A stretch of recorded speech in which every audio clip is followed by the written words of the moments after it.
కేంద్రంలో ఉన్న బీజేపీ ప్రభుత్వం అవలంబిస్తున్న ప్రజా కార్మిక వ్యతిరేక విధానాలను నిరసిస్తూ ఈ రోజు దేశవ్యాప్తంగా గ్రామీణ బంధు కార్మిక సమ్మెలో భాగంగా కందుకూరులో ఏఐటీయూసీ సిఐటియు ఆధ్వర్యంలో కార్మికులతో ఆర్టీసీ డిపో నుండి పోస్టాఫీస్ సెంటర్ వరకు ర్యాలీ నిర్వహించి అనంతరం పోస్టాఫీస్ సెంటర్లో నిరసన వ్యక్తం చేశారు. ఈ సందర్భంగా సిపిఐ నియోజకవర్గ కార్యదర్శి బి సురేష్ బాబు మాట్లాడుతూ బీజేపీ ప్రభుత్వం వచ్చినాక దేశంలో ప్రభుత్వ సంస్థలన్నీ కార్పొరేట్ శక్తులకు కట్టబెడుతూ పోరాడి సాధించుకున్న కార్మిక చట్టాలను రద్దు చేసి 4 కోట్లుగా చేసి కార్మికులను కార్పొరేట్ కంపెనీల్లో కట్టు బానిసలుగా చేయాలని బీజేపీ ప్రభుత్వం చూస్తుందని దీన్ని మనం తీవ్రంగా వ్యతిరేకించకపోతే భవిష్యత్తులో కార్మికులకు అన్యాయం జరుగుతుందన్నారు. సిఐటియు పట్టణ ప్రధాన కార్యదర్శి ఏసీఏ గౌస్ మాట్లాడుతూ కేంద్రంలో బీజేపీ ప్రభుత్వం ఏర్పడ్డాక ఉపాధ్యాయ ఉద్యోగ కార్మికులు రైతులకు తీవ్రమైన అన్యాయం జరిగే చట్టాలను తీసుకొస్తూ ప్రజల్ని ఇబ్బందులకు గురి చేస్తుందని, రైతులు తాము పండించిన పంటకు కనీస మద్దతు ధర కల్పించాలని అనేక దఫాలు ఢిల్లీ నడు వీధుల్లో నిరసన తెలియజేస్తూ వారిపై దాడులు చేస్తూ వారిని ఢిల్లీలోకి రానివ్వకుండా గోడలు కడుతూ వారికి తీవ్ర అన్యాయం చేస్తుందని, ఇప్పటికైనా పార్లమెంటులో స్వామినాథన్ సిఫారసుల మేరకు పంటలకు కనీస మద్దతు ధర కల్పించి చట్టం చేయాలని మేము డిమాండ్ చేస్తున్నామన్నారు.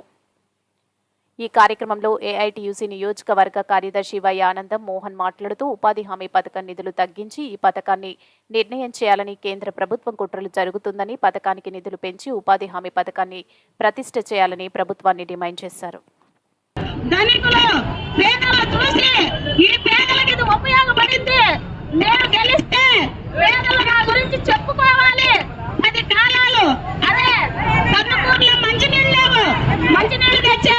మంచి పని చేశారు.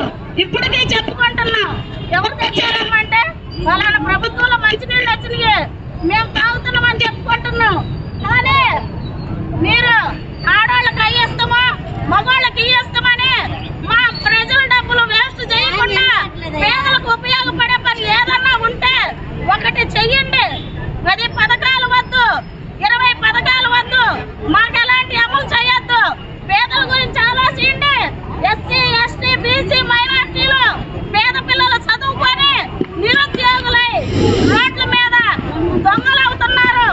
దొరలుగా ఎవరు బతకటం లేదు. ఊరూరు తిరిగి అడుగు కొట్టున్నారు. మానభంగాలు చదువుకున్న పిల్లల్ని మొన్న 3వ తేదీ నుంచి 11వ తేదీ దాకా చేసిన సమ్మెలో మీకు ఇచ్చిన హామీలు నెరవేరుస్తానని, రిపబ్లిక్ డే రోజు వదులుతానని మాకు మాట ఇచ్చావు. మాటగానే ఉంది కానీ నీ మూట ఇప్పటం లేదు. నీ మూట ఎప్పుడైతే ఇప్పుతావా మాట నిలబెట్టుకో. మళ్ళీ ఎన్నికల టైం వస్తుంది, కొత్త హామీలు తెస్తాను, ఇక 10 నవరత్నాలు తెస్తాను అనేది మాని పేదల గురించి ఆలోచించి పేదల గురించి పట్టించుకో. పేద నిరుద్యోగ యువతీ యువకులకి ఏదన్నా బతుకు తెరువు చూపించండి. నేను మున్సిపాలిటీ వర్కర్ గా కోరేది ఏమీ లేదు.